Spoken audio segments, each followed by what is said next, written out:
Hello दोस्तों, नमस्कार। आपका अपने यूट्यूब चैनल कॉम्प्लेक्स क्लासेस में आप सभी लोगों का स्वागत है। तो आज के वीडियो में हम लोग जो है डीएलएड सेकेंड सेमेस्टर 2025 का क्लास कर रहे हैं और इसमें जो है हम लोग राजन सीरीज को जो है कर रहे हैं। और ये पेपर नंबर फर्स्ट है, वर्तमान भारतीय समाज और प्रारंभिक शिक्षा। ठीक है, ये बिल्कुल नया संस्करण है और इसका पीडीएफ और फ्री नोट्स प्राप्त करना चाहें तो आप लोग जो है टेलीग्राम चैनल ज्वाइन कर सकते हैं। वहाँ पे जो है जिसका लिंक डिस्क्रिप्शन बॉक्स में दिया हुआ है, वहाँ पे आप सभी लोगों को इसका पीडीएफ और फ्री नोट्स प्राप्त हो जाएगा। इसके पहले हम लोगों ने जो है बहुविकल्पीय प्रश्न जो है समाप्त किया, उसके बाद में अति लघु उत्तरीय प्रश्न, और इस वीडियो में हम लोग लघु उत्तरीय प्रश्न बिल्कुल समाप्त कर देने वाले आज के बाद में जो है ये सब खत्म हो जाएगा। ये पेपर आपका फर्स्ट, उसके बाद में स्टार्ट होगा पेपर सेकंड। तो आप लोग जो है लास्ट तक वीडियो में बने रहिएगा और हम लोग जो है इसके पिछले वाले वीडियो में 175 नंबर तक जो है कंप्लीट कर चुके हैं। आज के वीडियो में हम लोग देखेंगे 176 नंबर। तो आप लोग जो है लास्ट तक वीडियो में बने रहिएगा। हम लोग देखने वाले हैं 176 नंबर। यहाँ पे क्या दिया हुआ है कि जातिवाद एक जटिल सामाजिक तथा राष्ट्रीय समस्या है। इस कथन को जो है सिद्ध कीजिए कि किस प्रकार से जो है जातिवाद एक जटिल सामाजिक और राष्ट्रीय समस्या है। ये किस प्रकार से है, इसको जो है सिद्ध कीजिए। तो हमारे देश में जातिवाद की भावना एक सामाजिक और राष्ट्रीय समस्या के रूप में जो है सामने आ रही है। व्यक्तियों में अपनी जात के हितों के प्रति अधिक भाव होता है। ठीक है, अपनी जाति के प्रति जो है अधिक भाव होता है। आरक्षण की नीति तथा राजनीतिक खेलों ने इस भावना को जो है और बढ़ा दिया है, क्योंकि जो है लोग जाति के नाम पर आजकल जो है राजनीति करते हैं और उसी पे जो है वोट पाते हैं। आज जातिवाद समाज में एक नासूर की भांति फैल गई है। यह एक ऐसी जटिल समस्या बन गई है जिसके कारण लोग देश हित को छोड़कर जाति हित, ठीक है, देश हित को छोड़कर जो है जाति हित पर अधिक सोचने लगे हैं। इससे एकता तथा अनेकता का जो है भाव खंडित होता है। अतः यह समस्या न केवल सामाजिक समस्या रह गई है बल्कि यह राष्ट्रीय समस्या भी बन गई है, जिससे पूरा राष्ट्र जो है प्रभावित होता है। उसके बाद में 177 की बात करें तो प्रकृतिवाद के अनुसार शिक्षक जो होता है, शिक्षक की भूमिका क्या होती है और शिक्षण विधियों पर जो है प्रकाश डालना है। तो हम लोग शिक्षा की भूमिका को सबसे पहले देखते हैं। तो प्रकृति के अनुसार विद्यालय में शिक्षक का स्थान जो है गौण माना जाता है। ठीक है, प्रकृतिवादियों का विचार है कि बालक को अपनी आंखों से देखना चाहिए, शिक्षक के आंखों से नहीं। ठीक है, इसमें ये प्रकृतिवादों का क्या है विचार कि बालक को जो है अपनी आंखों से देखना चाहिए, शिक्षक की आंखों से नहीं। उसके बाद में सेकंड की बात करें तो प्रकृतिवादी दर्शन के अनुसार शिक्षा में शिक्षक का कार्य बालक को स्वाभाविक विकास के लिए उपयुक्त वातावरण जो है तैयार करना है। बच्चों की रुचि के अनुसार जो है उनका वातावरण तैयार करना है। ठीक है, उचित वातावरण। अतएव उसका कार्य एक निरीक्षक के रूप में जो होना चाहिए। उसके बाद में है प्रकृतिवादी शिक्षक की आवश्यकता शैक्षिक वातावरण का आयोजन करने के लिए बताते हैं। शिक्षक उन परिस्थितियों को उत्पन्न करता है जिससे बालक स्वयं सत्य की खोज जो है कर सके। इस नियम के संदर्भ में रूसो का यह उल्लेखनीय कथन है कि तुम्हें बालक को सत्य की शिक्षा नहीं देनी है, बल्कि उसे इस योग्य बनाना है कि बालक स्वयं सत्य की खोज कर सके। ठीक है, रूसो क्या कहते हैं कि तुम्हें बालक को जो है सत्य की शिक्षा नहीं देनी है, उसको इस योग्य बनाइए बालक को कि वो बालक स्वयं जो है सत्य की जो है खोज स्वयं कर सके। उपयुक्त तथ्यों से स्पष्ट हो जाता है कि प्रकृतिवादी शिक्षा केवल केवल इतना ही आशा करते हैं कि वह बालकों को स्वाभाविक विकास में सहायता करे और शिक्षण की प्रक्रिया में जो है शिक्षक को महत्व तो देते हैं, परंतु उसे सब कुछ नहीं मानते हैं। वह तो केवल पथ प्रदर्शन होता है। ठीक है, प्रकृतिवादी शिक्षण विधियां निम्नलिखित उपविधियों पर आधारित होती है। तो सबसे पहले यहाँ पे देखते हैं जो विधियां होती हैं, टीचिंग मेथड होता है प्रकृतिवाद के अनुसार, उसको बात करते हैं। तो यहाँ पे है लर्निंग बाय डूइंग, करके सीखना। यानी प्रकृतिवादी करके सीखने पर जो है अधिक जोर देते हैं। उनका मानना है कि इस प्रकार सीखने से बालक में जो है रुचि का अनुभव करना होता है। स्व अनुभव द्वारा सीखना यानी लर्निंग बाय सेल्फ एक्सपीरियंस, स्व अनुभव को रूसो ने महत्व दिया था। रूसो के अनुसार बालक को अनुभव करके सीखना चाहिए। ठीक है, अनुभव करके सीखना चाहिए। इस सिद्धांत के आधार पर स्वयं ज्ञान पद्धति का आविष्कार हुआ है। रूसो का कहना है कि छात्र को कोई शाब्दिक शिक्षा ना दो, उसे केवल अनुभव से जो है सीखने की शिक्षा दो। उसके बाद में थर्ड की बात करें तो प्रत्यक्ष अनुभव द्वारा सीखना, लर्निंग बाय डायरेक्ट ऑब्जर्वेशन, यानी प्रकृतिवादियों के अनुसार बालकों को जो है सामाजिक जीवन के प्रत्यक्ष अनुभव का अवसर प्रदान किया जाना चाहिए। इसके लिए नागरिकों के अधिकार तथा कर्तव्य द्वारा सीखने की अपेक्षा विद्यालय को इस प्रकार से स्वतंत्र प्राकृतिक समाज के रूप में संगठित करके अधिगम करना चाहिए। ठीक है। उसके बाद में हम लोग देखते हैं कि गांधी जी के शिक्षा दर्शन को स्पष्ट करते हुए उनके शैक्षिक सिद्धांतों का उल्लेख कीजिए। जो गांधी जी का जो है शिक्षा के प्रति शिक्षा दर्शन था, उसको स्पष्ट करना है और शैक्षिक सिद्धांतों का जो है उल्लेख करना है। तो गांधी जी ने शिक्षा दर्शन के प्रमुख आधारभूत सिद्धांत हम लोग देखते हैं। इन्होंने क्या कहा, 7 से 14, यहाँ ध्यान दीजिएगा, 6 से 14 नहीं, 7 से 14 तक के बालकों को जो है निशुल्क और अनिवार्य शिक्षा की व्यवस्था की जानी चाहिए। सबसे पहले गांधी जी ने किया कहा था कि निशुल्क और अनिवार्य शिक्षा की व्यवस्था जो है करनी चाहिए।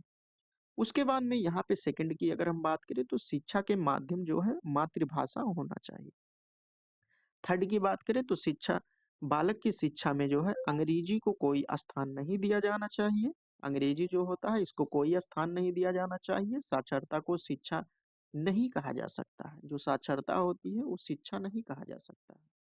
शिक्षा का उद्देश्य बालक में मानवीय गुणों का विकास करना होता है। यहाँ पे इसका मतलब ये होता है कि साक्षरता यानी आप अगर पढ़ना लिखना जानिए तो ये शिक्षा नहीं होती है, बल्कि शिक्षा ये होता है कि कोई भी बालक व्यक्ति हो गया उसमें मानवीय गुणों का विकास करना होता है।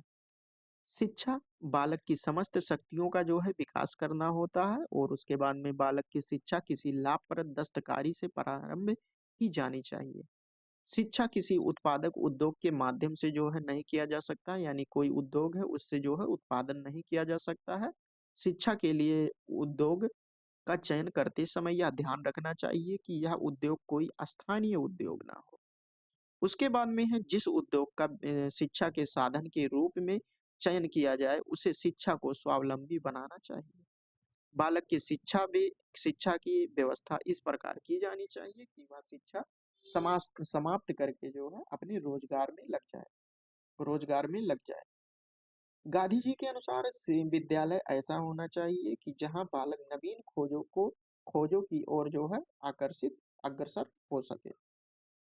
179 नंबर है कि जॉन ड्यूई के इस कथन को स्पष्ट कीजिए कि विद्यालय समाज का लघु रूप होता है। जो विद्यालय होता है वो समाज का जो है लघु रूप होता है, इसको जो है स्पष्ट करना है।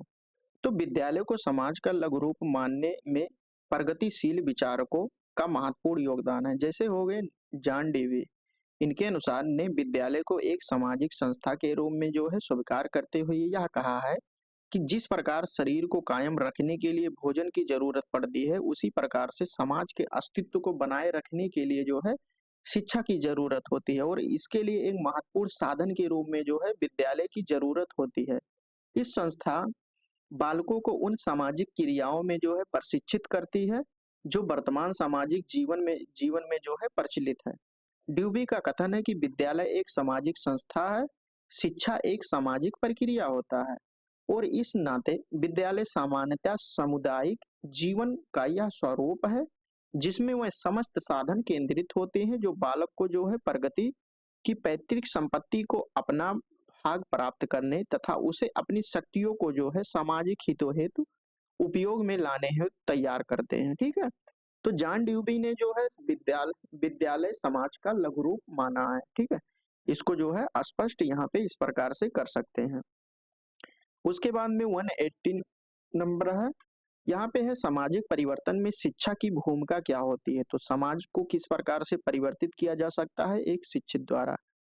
ठीक है। एक शिक्षित नागरिक ही एक अच्छे समाज का निर्माण करता है।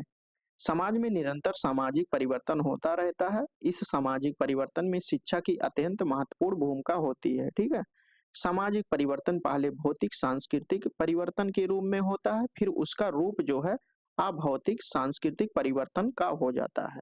शिक्षा का कार्य यह भी है कि वह वर्तमान में उन परिवर्तनों को लाने का प्रयत्न करे जो समाज में नवजीवन का संचार कर दे, ठीक है?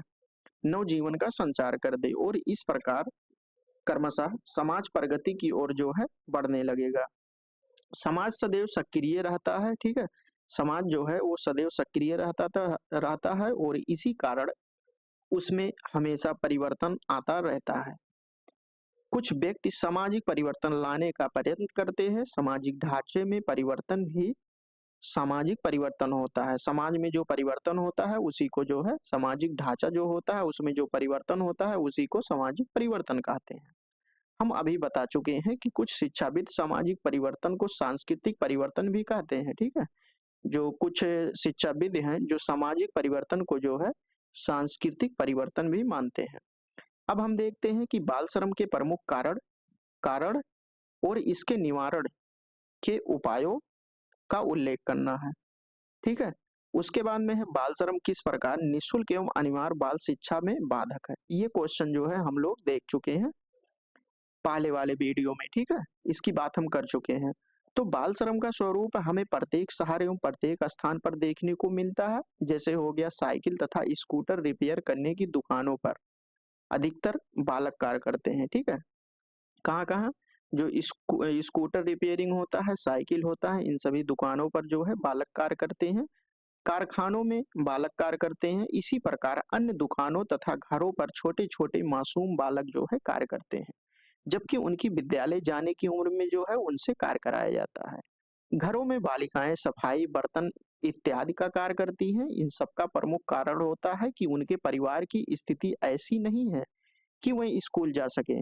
इसी कारण सरकार ने तथा संविधान ने ऐसी व्यवस्था किया गया है कि वह निःशुल्क शिक्षा प्राप्त कर सके। इसी आधार पर निःशुल्क तथा अनिवार्य प्राथमिक शिक्षा तथा शिक्षा का अधिकार अधिनियम भी बनाए गए हैं। किंतु निश्चित रूप से पारिवारिक स्थिति अनिवार्य बाल शिक्षा में जो है बाधक है। पारिवारिक परिस्थितियां बाल श्रम को जो है विवश कर दी हैं। बचपन में जो है बच्चे कार्य करने के लिए विवश हो जाते हैं। बाल श्रम के कारण बच्चों का बचपन छिन जाता है। जिस उम्र में उन्हें पुष्प के समान जो है विकसित होना चाहिए उस उम्र में वो बाल श्रम के कारण उनकी इच्छाएं मनोकामनाएं समाप्त हो जाती है और बच्चों का बचपन जो है छिन जाता है। तो इस प्रकार से जो है बाल श्रम किस प्रकार निःशुल्क और अनिवार्य शिक्षा में बाधक तत्व है इसके बारे में हमने बात किया। अब हम देखते हैं कि रेडियोधर्मी प्रदूषण किसे कहते हैं तथा इससे क्या हानियां होती हैं। रेडियोधर्मी प्रदूषण तो 20वीं शताब्दी में आविष्कृत परमाणु ऊर्जा सर्वाधिक शक्ति का साधन है, ठीक है? परमाणु ऊर्जा जो है सर्वाधिक शक्ति का साधन है। परमाणु संयंत्रों से होने वाले जो प्रदूषण होते हैं उसी को जो है रेडियोधर्मी प्रदूषण कहते हैं। ये जो है अधिक भयावह की स्थिति पैदा करते हैं। इस संयंत्रों से जल, थल, वायु का दीर्घकालिक प्रदूषण होता है। परमाणु ऊर्जा अन्य सभी स्रोतों की अपेक्षा सस्ती होती है, अतः विश्व के अनेक देशों ने इसका विकास किया है। परमाणु विद्युत ग्रहों से निकलने वाले यूरेनियम, थोरियम, जिरकोनियम और स्ट्रांसियम, बेरिलियम आदि के अपशिष्ट पर्यावरण प्रदूषण उत्पन्न करते हैं जो जन स्वास्थ्य हेतु अधिक घातक होते हैं, ठीक है? तो यहाँ पे हम लोगों ने देखा कि रेडियोधर्मी प्रदूषण किसे कहते हैं और इसकी क्या हानियां होती हैं। अब हम बात करते हैं पर्यावरण के प्रति छात्रों को जो है जागरूक बनाने में शिक्षा की क्या भूमिका होती है कि पर्यावरण की किस प्रकार से रक्षा करनी चाहिए। इसमें अहम भूमिका जो है शिक्षक की किस प्रकार से होती है, इसको हम लोगों को बात करना है इस पर। तो पर्यावरण शिक्षा पर्यावरण संरक्षण के लिए बेजोड़ भूमिका जो है निभाती है। पर्यावरण शिक्षा के द्वारा भावी नागरिक छात्रों को पर्यावरण का जो है ज्ञान कराया जाता है और उनकी दक्षताओं का विकास कराया जाता है। विकास किस किया जाता है और सबसे बढ़कर उनमें दृष्टिकोण निर्माण और सहभागिता की भावना का जो है विकास करके शिक्षण संस्थाएं पर्यावरण में समर्थ नागरिकों का निर्माण करती है। शिक्षक तथा शिक्षण संस्थाएं दो प्रकार के कार्य करके पर्यावरण संरक्षण में अपना योगदान कर सकती है। अतः परिसर कार्य एवं बाह्य परिसर कार्य, ठीक है? यहाँ पे देख सकते हैं कि पर्यावरण संरक्षण में अपना योगदान कर सकती है अंतः परिसर कार्य और उसके बाद में बाह्य परिसर कार्य। इसके बाद हम लोग देखते हैं 184 नंबर, मानवीय मूल्यों के विकास में जो विद्यालय की भूमिका होती है वो किस प्रकार से होती है। तो निम्नलिखित भूमिका होती है। बालकों में जीवनोपयोगी आवश्यकताएं मूल्यों का जो है विकास करना। और उसके बाद में है सेकंड नंबर, बालकों में उपयोगी ज्ञान को से जो है सुसज्जित करना, ऐसा ज्ञान उनको सिखाना जिससे वो समाज में अच्छा कार्य कर सके और उसको जो है उपयोगी ज्ञान को सुसज्जित करना चाहिए। छात्रों के ज्ञानात्मक पहलुओं को जो है पूर्ण रूप से विकसित करना चाहिए, जिससे मुक्त चिंतन, सृजनात्मकता, मौलिक क्षमता तथा योग्यता को जो है प्रजातांत्रिक मूल्यों के रूप में जो है कर सके एवं उस आधार पर स्वतंत्र निर्णयात्मक क्षमताओं को अपने में समावेशन कर सके। ठीक है। उसके बाद में 4 नंबर की बात करते हैं तो हमारी संस्कृति तथा प्राचीन भारतीय आदर्शों को संरक्षण प्रदान करता है, जिससे कि आने वाली पीढ़ी में उन्हें समाविष्ट किया जा सके। वह एक लक्ष्य और भी अपने सामने रखते हैं कि उनमें समकालीन परिस्थितियों के अनुरूप वृद्धि तथा परिवर्तन की क्षमता का जो है विकास किया जा सके। 5 नंबर की बात करते हैं तो बालक एवं बालिकाओं में प्रजातांत्रिक मूल्यों के अनुरूप नेतृत्व के गुणों का जो है विकास करना, जिससे वह बड़े होकर अपने अंदर प्रजातांत्रिक मूल्यों को जो है समाहित कर सके, प्रबुद्ध भारतीय नागरिक बन सके, एक अच्छा नागरिक बन सके। 6 नंबर में है बालकों को चारित्रिक और नैतिक विकास के अलावा आध्यात्मिक विकास की ओर उन्मुख किया जा सकता है। उसके बाद में है शिक्षा एक त्रिमुखी प्रक्रिया है, स्पष्ट कीजिए। तो शिक्षा एक त्रिमुखी प्रक्रिया है, इसको किस प्रकार से, जैसे त्रिमुखी प्रक्रिया, अगर दुमुखी प्रक्रिया तो एडम्स है।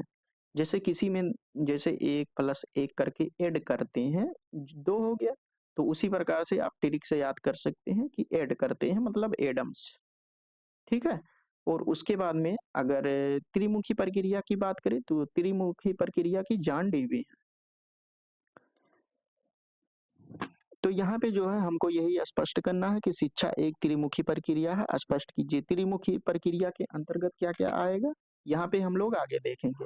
तो एडम्स द्वारा प्रतिपादित, ये एडम्स ने जो है त्रिमुखी प्रक्रिया के बारे में बात किया है कि सिद्धांत का खंडन करते हुए जॉन डीवी ने लिखा है कि शिक्षा में अध्यापक, एडम्स ने जो है द्विमुखी प्रक्रिया लिखा है, इसका जो है खंडन करते हुए जॉन डीवी ने क्या कहा है कि शिक्षा में अध्यापक विद्यार्थी के साथ-साथ जो पाठ्यक्रम होता है, ये एडम्स ने अध्यापक और विद्यार्थी को माना है और इसीलिए इन्होंने द्विमुखी प्रक्रिया कहा है। और उसके बाद में ये एडम्स, ये ड्यूवी जो है, ये इनके सिद्धांत का जो है खंडन करते हुए कहा कि साथ-साथ जो है पाठ्यक्रम भी सम्मिलित किया जाना चाहिए, क्योंकि पाठ्यक्रम के अलावा अभाव में शिक्षक कार्य पूर्ण नहीं हो सकता है। जॉन ड्यूवी का मानना है कि शिक्षा प्रक्रिया में शिक्षक अपने छात्र को निश्चित समय में निश्चित विधि से निश्चित विषय वस्तु को निश्चित स्थान पर जो है प्रदान करता है, इसीलिए शिक्षक शिक्षार्थी के साथ साथ जो है पाठ्यक्रम का होना आवश्यक होता है। अब इसमें देखिए त्रिमुखी प्रक्रिया में पाठ्यक्रम हो गया, सबसे पहले हो गया शिक्षक 1 नंबर पे, 2 नंबर पे आपका हो गया विद्यार्थी, 3 नंबर पे हो गया पाठ्यक्रम। तो इस प्रकार से जो है त्रिमुखी व्यवस्था ये होता है। ठीक है, ये किसने कहा है, जॉन डीवी ने कहा है। उसके बाद में 186 नंबर की बात करते हैं, वैदिक कालीन शिक्षा की विशेषताओं के बारे में लिखना है। तो मोक्ष प्राप्ति करना और संस्कृति का संरक्षण करना, स्वस्थ चरित्र का निर्माण करना और उसके बाद में सामाजिक कुशलता की प्राप्ति, व्यक्तित्व का विकास करना, ये वैदिक कालीन शिक्षा की विशेषताएं होती हैं। उसके बाद में हम देखते हैं 187 नंबर, यहाँ पे दिया है कि शिक्षक और शिक्षार्थी के संबंध में रविन्द्रनाथ टैगोर के विचारों को संक्षेप में लिखिए। जो शिक्षक होते हैं और शिक्षार्थी होते हैं, इनके संबंध में रविन्द्रनाथ टैगोर के क्या विचार थे, इसको जो है लिखना है। शिक्षक और विद्यार्थी के संबंध में टैगोर मानते हैं कि उनके समक्ष जो बालक आता है वह दैवीय प्रकाश से युक्ति होता है। ठीक है, जो बालक आता है वो दैवीय प्रकाश से युक्ति होता है। और शिक्षा का दायित्व, प्रमुख दायित्व इस प्रकाश को जो है देखना है। ठीक है, जो शिक्षक भावी यश के तेज प्रकाश को नहीं देखते, अपने ज्ञान, पद और राष्ट्र भाव के दर्पण में उसमें सर्वथा घृणा करते हैं, वह एक शिक्षक के पद के लिए अयोग्य है। ठीक है, विद्यार्थी के संदर्भ में उन्होंने बहुत सारे गुणों की परिकल्पना की है, जिनमें से कुछ प्रमुख गुण इस प्रकार हैं, जैसे व्यवहार में विनम्रता होनी चाहिए, नियमों का अनुपालन होना चाहिए, व्यवस्था और स्वच्छता में रुचि, निंदनीय, असभ्य व दोषपूर्ण बातों से जो है दूर रहना, व्यक्तिगत व सामाजिक जीवन में अनुशासन बनाए रखना, आंतरिक बल और प्रकाश अनुभूति, उच्च अभिलाषा, सौंदर्य के प्रति जो है लगाव और स्वतंत्र विचार, भक्ति व तपस्या, शांति व साधना, ठीक है, ये सभी होनी चाहिए।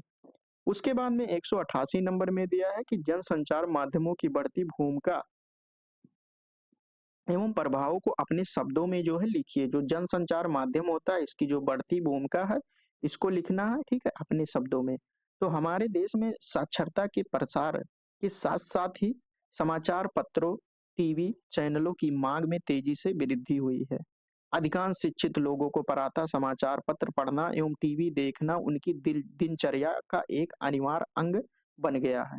स्वतंत्रता संग्राम के समय समाचार पत्रों ने राष्ट्रीय चेतना के विकास में अत्यंत अत्यंत महत्वपूर्ण भूमिका निभाई है।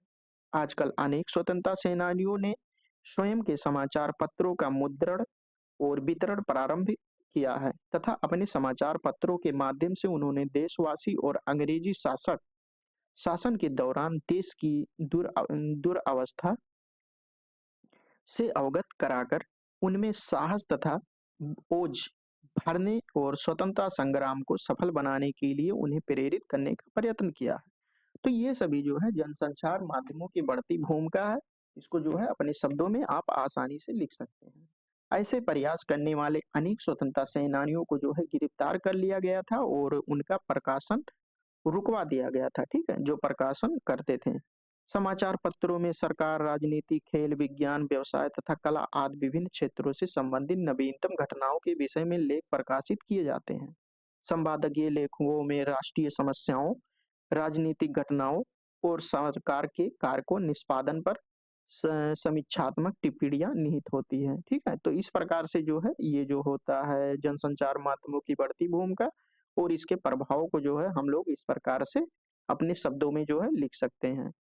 उसके बाद में 189 नंबर में दिया है कि माध्यमिक शिक्षा आयोग के अध्यक्ष कौन थे और उनकी नियुक्तियां कब हुई थी। तो इसके अध्यक्ष की अगर बात करें, अध्यक्ष यहाँ पे देख सकते हैं डॉक्टर लक्ष्मण स्वामी मुदालियर, ये पूरा नाम दिया हुआ है, ठीक है। डॉक्टर लक्ष्मण स्वामी मुदारियर थे और इसकी नियुक्ति जो है 23 सितंबर 1952 को जो है हुई थी। हंटर कमीशन की विशेषताएं क्या थी? तो हंटर आयोग ने शिक्षा का उत्तरदायित्व भारतीयों को देने का सुझाव दिया था, जिससे देश में राष्ट्रीय चेतना जो है जागृत हो सके। बुट की घोषणा पत्र की जो है जो दोष थे उसको जो है लिखना है, 4 दोषों को जो है लिखना है। यहाँ पे हम लोग देखते हैं शिक्षा सरकार को सौंप कर शिक्षा को पूरी तरह से राज्य के अधीन करके उस पर जो है नौकरशाही का आधिपत्य स्थापित कर दिया। सेकंड की बात करें तो भारतीय लोगों को इस उद्देश्य से शिक्षा देने की सिफारिश की गई कि ब्रिटिश शासक को मजबूत बनाने में सरकार को सहयोग दे सके।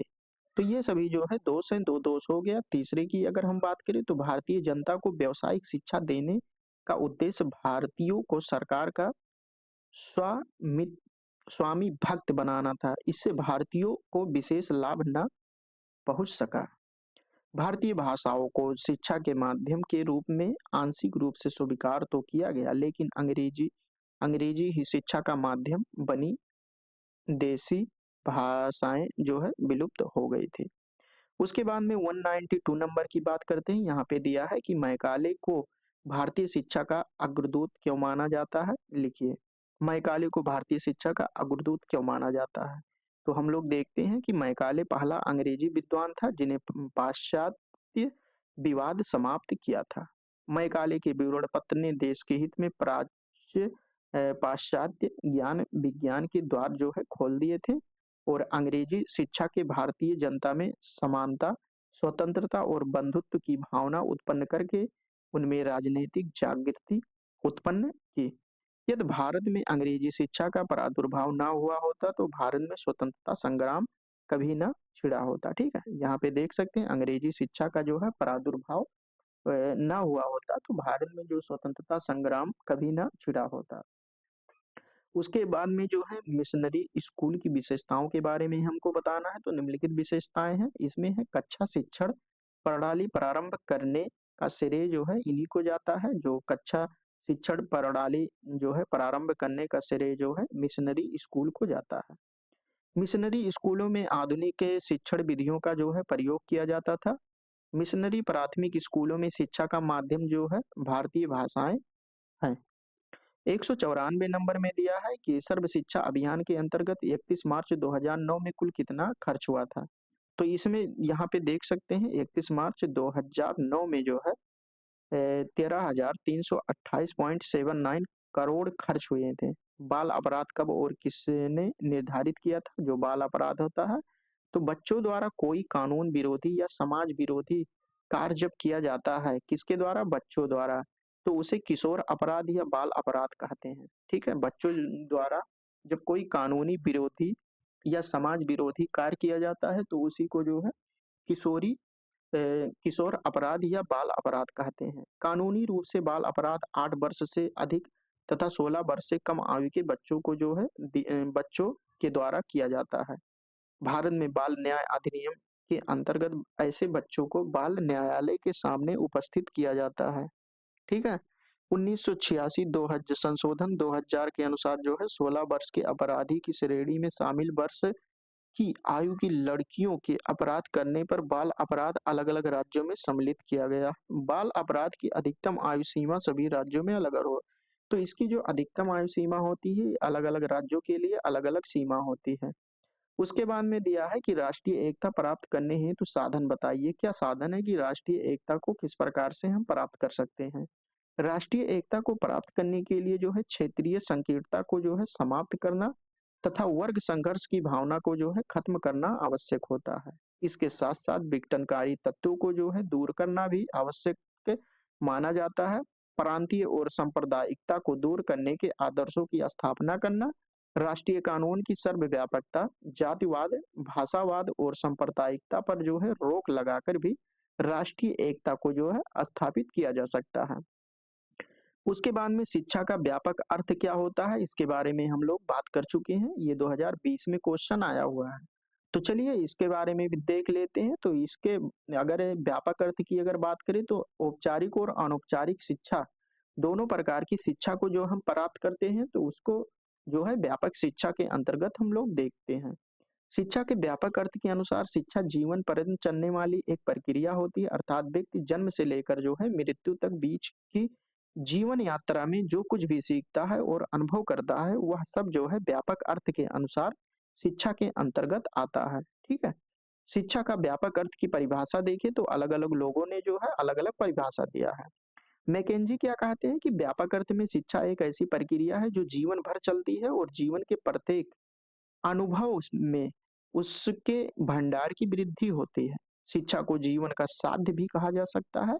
डंबिल क्या कहते हैं? शिक्षा के व्यापक अर्थ में वह सभी प्रभाव आते हैं जो व्यक्ति को जो है जन्म से लेकर मृत्यु तक प्रभावित करते हैं। गांधी क्या कहते हैं कि शिक्षा का अर्थ वह बालक अथवा मनुष्य में आत्मा, शरीर और बुद्धि में सर्वांगीण और सबसे अच्छे विकास को समझता हूँ। ठीक है। उसके बाद में है मारिया मांटेसरी की शिक्षा पद्धति की जो विशेषताएं हैं उसको लिखना है। 2020 में ये क्वेश्चन आया हुआ है। तो चलिए हम लोग इसकी विशेषताओं के बारे में देखते हैं। तो बालकों को जो है वैयक्तिक रूप से जो है प्रशिक्षित करना चाहिए। बुद्धि के स्थान पर जो है ज्ञानेंद्रियों को जो है ध्यान देना चाहिए, जागरूक करना चाहिए। प्रारंभिक अवस्थाओं में स्पर्श ज्ञान की अवहेलना नहीं करनी चाहिए, अन्यथा वह अपना गुण खो देता है। 4 नंबर की बात करें तो बालक को जो है सामान्य विज्ञान, सामान्य विकास में क्रियात्मक रूप से जो है सहायता करनी चाहिए। कोई जटिल पाठ्यक्रम का निर्माण नहीं करना चाहिए और कोई पारितोषित नहीं दिया जाता है। बालक का स्वयं का विकास ही परितोषित है। आत्म शिक्षा पर विशेष बल देना चाहिए और उसके बाद में परिणामों को भोगने के द्वारा ही मानसिक अनुशासन आता है। उसके बाद में हम यहाँ पे मृत्यु का अर्थ क्या होता है इसको हम लोग देखते हैं। मृत्यु नहीं सॉरी, यहाँ पे मूल्य का अर्थ क्या होता है इसको हम लोग देखते हैं। मूल्य का अंग्रेजी शब्दों में वैल्यू होता है। ठीक है। और वैल्यू शब्द की उत्पत्ति लैटिन भाषा के वेलेरे शब्द से हुई है, जिसका अर्थ होता है महत्व, उपयोगिता और वांछनीय से लगाया जाता है। अतः मूल्य का अर्थ होता है किसी वस्तु की उपयोगिता से लगाया जाता है, यानी कोई भी वस्तु हो गया उसकी उपयोगिता क्या है उसे जो है मूल्य कहते हैं। ठीक है? उसके बाद में 200 नंबर देखते हैं, यहाँ पे है बालकों की शिक्षा के संदर्भ में गीजू भाई के विचार को जो है संक्षिप्त में लिखना है। तो गीजू भाई केवल एक विद्वान विद्वान शिक्षाविद ही नहीं थे, बल्कि वह एक शैक्षिक प्रयोगकर्ता, बाल शिक्षण संस्था के संस्थापक, बाल साहित्य के प्रणेता के रूप में यशस्वी लेखक और चिंतक थे। ठीक है? उन्होंने बाल संवेगों का गहन अध्ययन किया था तथा उसी के अनुरूप बाल साहित्य का निर्माण किया गया। उन्होंने गीतों के माध्यम से जो है बच्चों को उत्तम संस्कार सिखाने का कार्य किया है। उनके द्वारा रचित गीत तथा लोरियां, इनकी रचना है ये, गीत तथा लोरियां आज भी बालकों को जो है सुनाई जाती है। जो लोरियां होती हैं, गीत होता है, ये सुनाई जाती है। इन्होंने कई काल्पनिक कथाएं भी मनोरंजन तथा नीत प्रतिपादन के लिए लिखी है। अतः उन्होंने बाल साहित्य का जो है बहुत कार्य किया है बाल साहित्य पर। तो इस प्रकार से ये हमारा जो है पेपर नंबर 1 जो है पूरी तरह से जो है कंप्लीट हो गया है। 200 क्वेश्चन था ये लघु उत्तरीय में, ये बिल्कुल जो है समाप्त हो चुका है। तो आप लोग जो है अगर इसके पहले का कंप्लीट जो है प्लेलिस्ट आप लोग चाहते हैं तो चैनल पर जाकर वहां पे देख सकते हैं। राजन सीरीज 2025 पेपर नंबर 1 करके जो है बनाया गया है। वहां पे जाके आप लोग कंप्लीट वीडियो जो है बहुविकल्पीय प्रश्न, अतलघु उत्तरीय प्रश्न और लघु उत्तरीय प्रश्न को जो है बिल्कुल देख सकते हैं। ठीक है? तो ये हमारा जो है ये कंप्लीट हो चुका है। और उसके बाद में अगर आप लोग इसका जो है कंप्लीट लेक्चर देखना चाहते हैं टॉपिक बाय टॉपिक करके, तो ये बैच हमने स्टार्ट किया था एग्जाम रद्द बैच। इसमें जो है बिल्कुल आपका पेपर कंप्लीट हो चुका है। इसमें वीडियो लेक्चर और प्रीवियस ईयर पे विचार विमर्श एक टॉपिक कंप्लीट होता है और उसके बाद में उस पे कितना प्रीवियस ईयर में क्वेश्चन बना हुआ है उस पर भी बात किया जाता है। और इसका जो है पीडीएफ भी आप सभी लोगों को और फ्री कंप्लीट नोट्स और question paper, free model paper, exam जब आएगा तो मॉडल पेपर आपको कराया जाएगा। तो इसमें जो है आप लोग इससे भी जुड़ सकते हैं। इसका प्ले लिस्ट हमने बना दिया है, आप लोग चैनल पर जाकर देख सकते हैं। तो इसका पीडीएफ प्राप्त करना चाहें तो टेलीग्राम चैनल से जुड़ सकते हैं, वहां पे पीडीएफ प्राप्त हो जाएगा। सोशल मीडिया से जुड़ना चाहें तो आप लोग जुड़ सकते हैं।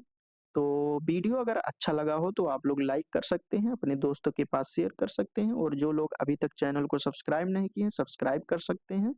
तो चलिए दोस्तों, कल से हम लोग जो है दूसरा पेपर स्टार्ट करने वाले हैं। तब तक के लिए जय हिंद, जय भारत।